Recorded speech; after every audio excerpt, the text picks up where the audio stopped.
함께 묵상 기도로 7월 17일 주일 예배를 하나님 앞에 드리겠습니다. 여호와여, 주의 장막에 머무를 자 누구 오며 주의 성산에 사는 자 누구 오리까? 정직하게 행하며 공의를 실천하며 그의 마음에 진실을 말하며 그의 혀로 남을 허물하지 아니하고 그의 이웃에게 악을 행하지 아니하며 그의 이웃을 비방하지 아니하며. 아멘. 우리를 사랑하신 아버지 하나님, 우리가 아버지의 사랑을 바라며 모여 예배드립니다. 이 예배에 함께하여 주시고 아버지의 은혜를 가득 부어 주시옵소서. 우리가 아버지를 통해 쉼을 얻게 하시고 위로를 얻게 하여 주시옵소서. 감사합니다. 주님, 예수님의 이름으로 기도하옵나이다. 아멘. 이 시간 우리가 하나님을 찬송하겠습니다. 함께 부를 찬송은 찬송가 86장입니다.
인도하시니 어찌 두려워하랴. 이쁘신 나의 좋은 주, 내가 의지하는 예수, 나의 사모하는 주, 나의 기도 들으사 응답하여 주시니 이쁘신 나의 좋은 주. 천국에 올라가서 모든 성도들과 나 함께 우리 들을 구하신 주를 찬양하리라. 기쁘신 나의 좋은 친구, 내가 의지하는 예수, 나의 사모하는 친구, 나의 기도 들으사 응답하여 주시니 미쁘신 나의 좋은 친구.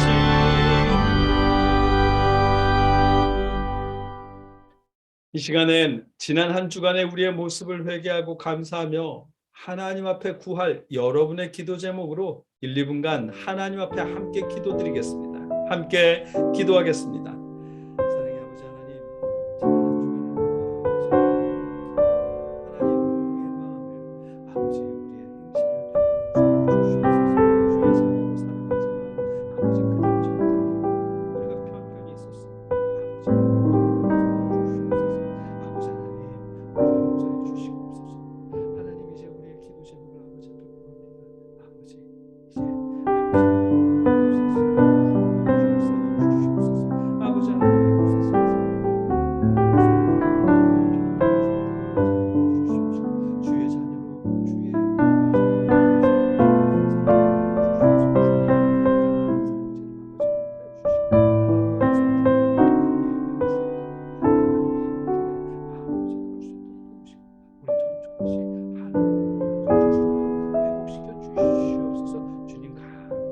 주님 예수님의 이름으로 감사합니다.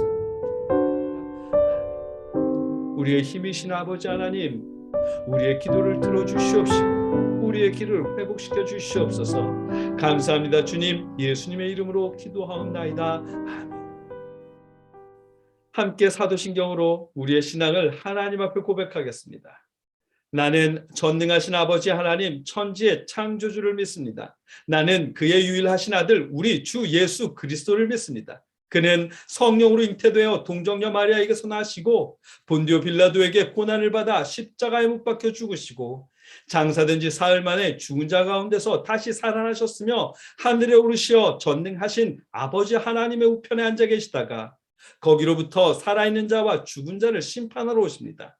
나는 성령을 믿으며 거룩한 공교회와 성도의 교제와 죄를 용서받는 것과 몸의 부활과 영생을 믿습니다. 아멘. 함께 하나님의 말씀을 나누겠습니다. 지난주에는 거룩함을 내려놓고 이웃을 사랑하신 예수님의 모습을 나눴습니다. 모든 유대인들은 사마리아인들을 정죄했지만 우리 주님은 당신의 거룩함을 내려놓고 사마리아인들을 찾아가셨습니다. 그들에게 복음을 전하셨고 그들을 사랑하셨습니다. 우리도 예수님처럼 거룩함을 내려놓고 이웃을 사랑하자는 말씀을 지난주에 나눴습니다. 오늘 본문은 요한복음 4장 25절로 30절까지입니다. 함께 한 목소리로 읽겠습니다. 여자가 이르되 메시아 곧 그리스도라 하는 이가 오실 줄을 내가 아노니 그가 오시면 모든 것을 우리에게 알려주시리이다. 예수께서 이르시되 내게 말하는 내가 그라 하시니라. 이때에 제자들이 돌아와서 예수께서 여자와 말씀하시는 것을 이상히 여겼으나 무엇을 구하시나이까 어찌하여 그와 말씀하시나이까 묻는 자가 없더라. 여자가 물동이를 버려두고 동네로 들어가서 사람들에게 이르되 내가 행한 모든 일을 내게 말한 사람을 와서 보라. 이는 그리스도가 아니냐 하니 그들이 동네에서 나와 예수께로 오더라. 아멘. 예수님께서 사마리아에서 쉬시고 그곳에서 말씀을 전하신 사건은 정말 놀라운 사건입니다. 뿐만 아니라 지난주 말씀을 나눌 때 발견하셨는지는 모르겠지만 음식을 구하기 위해 사마리아 마을로 내려간 제자들의 모습도 놀라운 일입니다. 왜냐하면 지난주에도 말했지만 유대인들은 자신들의 옷이나 신발에 묻은 사마리아 지역의 먼지까지 털어버릴 정도로 혐오하는 사마리아에서 예수님의 제자들은 편견 없이 음식을 구하러 내려간 것이기 때문입니다. 주님도 사마리아에 대한 편견이 없으셨지만 제자들도 마찬가지였습니다. 비록 예수님의 메시아성을 현실의 왕으로 착각했던 제자들일지라도 이웃을 편견 없이 사랑하시는 주님의 사랑과 가르침에는 이미 동화되었던 것을 알게 됩니다. 여러분도 아시다시피 제자들도 유대인들입니다. 그들도 어려서부터 듣고 배우고 자라며 사마리아인들에 대한 편견을 잔뜩 가지고 있었을 것입니다. 그럼에도 누구 한 사람 예외 없이 음식을 구하러 사마리아 마을로 내려간 것입니다. 요즘 통닭을 시킬 때 한다는 말처럼 1인 1닭이라고 해도 한 손에 하나씩 6명만 내려가면 될 일인데 제자들은 모두가 음식을 구하러 사마리아로 내려갔습니다.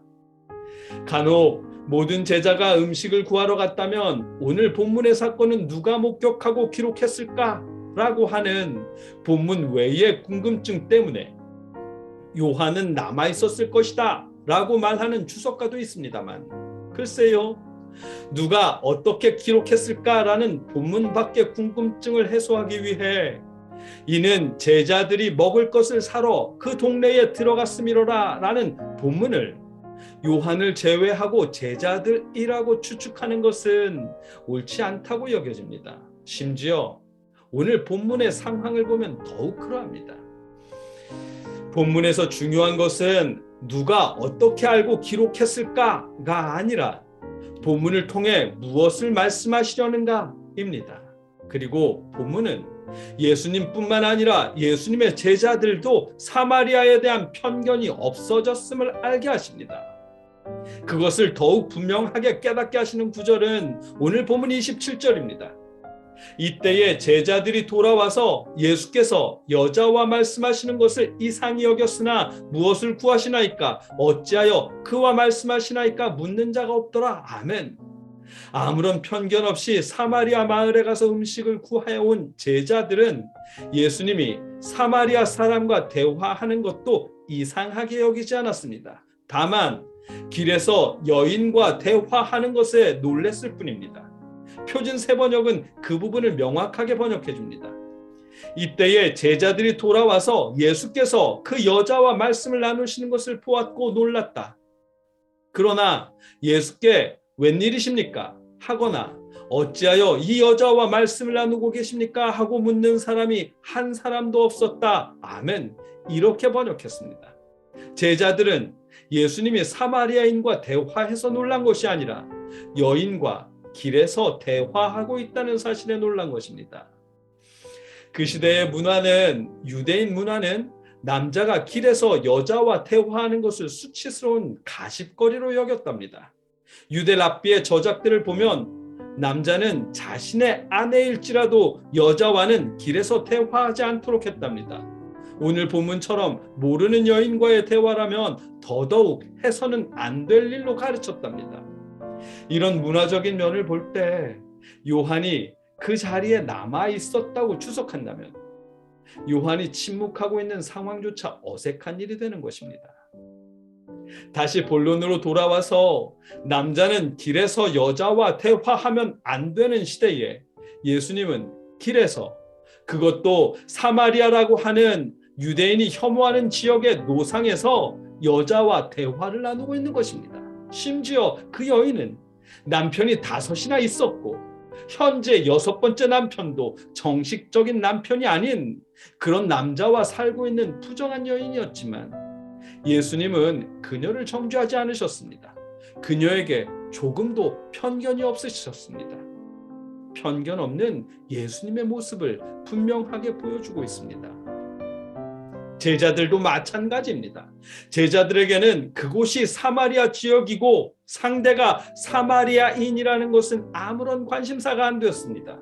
다만 예수님이 여자와 대화하는 것만을 이상하게 여겼습니다. 제자들에게도 사마리아의 편견이 없음을 알 수 있는 부분입니다. 그나마 조금이라도 남은 편견이라면 노상에서 여인과 대화를 나누는 것을 이상하게 여기는 부분인데 그조차 제자들은 깊이 생각하지 않았습니다. 누구 한 사람 예수님 길에서 여자와 대화하시면 어쩌시나요? 라고 묻는 사람이 없었거든요. 본문은 편견 없이 이웃을 대하는 제자들의 그런 모습을 명확하게 보여주고 있습니다. 편견 없는 모습은 예수님과 제자들에게서만 드러나는 것이 아닙니다. 사마리아인들 속에서도 엿볼 수 있습니다. 우리가 다른 분들의 설교를 통해 들어온 바에 따르면 이 여인이 홀로 물을 길러 나온 이유는 자신을 향한 이웃들의 시선을 피하기 위해서라고 우리는 들었습니다. 그것이 사실이라면 본문을 통해 사마리아인들의 편견 없는 모습을 발견할 수밖에 없게 됩니다. 사마리아 여인은 예수님과 대화하고 나서 자신의 물동이를 버려두고 마을 사람들에게 찾아갔습니다. 그동안 자신이 피해왔던 마을 사람들을 찾아가서 자신이 메시아를 만난 것 같다며 소식을 전했습니다. 28절로 29절입니다. 여자가 물동이를 버려두고 동네로 들어가서 사람들에게 이르되 내가 행한 모든 일을 내게 말한 사람을 와서 보라. 이는 그리스도가 아니냐 하니 아멘. 앞서 잠깐 언급했지만 이 여인은 남편이 5이나 있었고 현재 다른 남자와 살고 있는 자신의 형편 때문에 마을 사람들을 피해서 뜨거운 정오에 물을 길러왔던 것입니다. 그런데 여러분, 이 여인의 말을 들은 마을 사람들은 이 여인의 말을 듣고 예수님께 나아왔답니다. 소문이 안 좋기로 유명한 여인의 말을 믿고 더위를 피해 쉬고 있던 뜨거운 정오 시간에 예수님을 만나러 우물까지 나아왔습니다. 놀랍지 않으세요? 그들에게는 이 여자에 대한 편견이 없었던 듯합니다. 생각해 보세요. 남자는 노상에서 여자와 대화하지 말아야 한다는 문화가 있던 시대입니다. 그런 시대에 남편이 6이나 되는 정숙하지 못하다고 평가받던 여자가 마을 사람들에게 와서는 자신의 행실을 알고 있는 남자를 만났는데 아무리 봐도 그 남자가 그리스도인 것 같다라고 말한다면, 아이고야, 개벌은 남 못 준다더니 그새 또 새 남자 꼬셨나 보네라며 비아냥거리는 것이 편견을 가진 사람들의 일반적인 모습일 것입니다. 그러나 사마리아 사람들은 이 여인을 비난하지도 비아냥거리지도 않았습니다. 오히려 그 여인의 말을 믿고 그가 말한 남자를 만나러 뜨거운 정오의 우물가까지 갔습니다. 그들이 동네에서 나와 예수께로 오더라. 아멘. 그들은 아무런 편견 없이 여인의 말을 믿었습니다. 놀라운 일입니다. 예수님이야 세상을 구원하러 오신 하나님의 아들이시니까 편견이 없으신 것은 당연한 일이라고 여길 수 있습니다. 그런데 사역 초기의 제자들도 편견이 없었습니다. 예수님께서 왕이 되면 한 자리씩 차지할 욕심으로 예수님을 따라다니던 제자들이었지만 사마리아 사람들에 대한 편견이 없었습니다. 그것만도 놀라운 일인데, 더욱 놀라운 것은 유대인들에게 더럽다고 여김받는 사마리아라는 지역에서, 그 지역에서도 부정하다고 소문난 여인의 말을 아무런 편견 없이 믿어주는 사마리아 사람들의 모습입니다. 스스로 거룩하다고 자부하는 유대인들은 이런저런 편견으로 사마리아를 손가락질하고 예수님을 존중하지 않았지만, 유대인들이 불결하다고 말하는 사마리아 사람들은 그들의 편견 없는 모습을 오늘 본문은 보여주고 있습니다. 예수님의 사역 기간 동안 예수님의 정체를 착각하던 제자들의 편견 없는 모습도 보여주고 있습니다. 오늘 본문은 그들의 모습을 통해 요한복음을 읽을 후대의 신앙인들에게, 또 우리에게 편견 없는 사랑을 깨닫게 하십니다. 예수님은 편견이 없으셨습니다. 사마리아 지역이든 사마리아 사람이든 여자이든 어떤 여자이든 전혀 편견이 없으셨습니다. 예수님을 따라다닌 제자들 역시 예수님의 정체를 착각했을지라도 편견은 없었습니다. 심지어 그 시대 부정하다고 여김을 받던 사마리아 사람들도 편견이 없었습니다. 당연히 예수님을 사랑하는 우리도 마찬가지여야 할 것입니다. 혹여 이웃의 형편, 정체성, 정치적 성향 등에 대한 편견을 가지고 있다면 여러분, 이제 그만 편견을 버리십시오. 교회에 찾아오는 사람들의 직업, 학교, 학력, 옷차림, 신체적인 모습에 대한 편견을 버리십시오. 아무런 편견 없이 있는 모습 그대로 그들을 맞이하며 환영해 주십시오. 그것이 주님께서 바라시는 사랑의 모습입니다. 주님을 믿는 우리가 편견을 버려야 수고하고 무거운 짐진 자들아 다 내게로 오라, 내가 너희를 쉬게 하리라는 주님의 말씀을 듣고 교회를 찾아온 이웃들이 교회에서 쉼을 얻을 수 있게 될 것입니다. 세상에 지쳐 교회를 찾아온 이들이 주님의 품에 있는 것처럼 쉼을 얻고 다시 힘을 회복할 수 있게 될 것입니다. 마침내는 쉼을 얻기 위해 주님을 찾듯 교회를 찾아오는 이들이 점점 늘어나게 될 것입니다. 사랑하십시오. 편견 없이 사랑하십시오. 주님은 우리를 편견 없이 사랑하셨습니다. 제자들로 편견 없이 사마리아 사람들을 대했고, 부정하다 여김받던 사마리아 사람들 역시 정숙하지 못한 여인의 말을 편견 없이 믿어주었습니다. 그렇기에 주님의 사랑을 경험하고 주님을 사랑한다고 고백하는 여러분과 저, 우리 시대 신앙인들과 교회도 이웃을 편견 없이 사랑해야만 하는 것입니다. 주님이 교회에게, 또 예수를 믿는 우리에게 바라시는 사랑은 편견 없는 사랑입니다. 여러분과 제가 사마리아인들처럼, 제자들처럼, 그리고 우리를 편견 없이 사랑하신 예수님처럼 편견 없이 이웃을 사랑할 수 있기를, 우리 교회가 편견 없이 이웃을 바라볼 수 있기를 바랍니다. 그래서 세상에 지친 이웃들이 교회를 통해 쉼을 얻을 수 있게 되기를 주님의 이름으로 간절히 축복합니다. 함께 기도하겠습니다. 사랑의 아버지 하나님, 오늘 말씀을 통해 편견 없는 사랑을 목격하게 하셨습니다. 아버지, 우리에게서도 편견이 사라지게 하여 주시옵소서. 교회에서 편견이 사라지게 하여 주시옵소서. 쉼이 필요한 이들이 주님 안에서 쉴 수 있도록 우리가 편견 없이 살아가게 하여 주시옵소서. 예수님의 이름으로 기도드리옵나이다. 아멘. 이제는 우리를 위해 십자가를 지신 예수 그리스도의 크신 은혜와 우리를 구원하기 위해 독생자를 보내주신 아버지 하나님의 그 크신 사랑하심과 우리에게 믿음을 더해 주시는 성령님의 역사심이 하나님을 찾아 예배드린 주의 자녀들과 그의 가정과 앞날 위에 늘 함께 하시고 지켜주시기를 주님의 이름으로 간절히 축원하옵나이다. 아멘.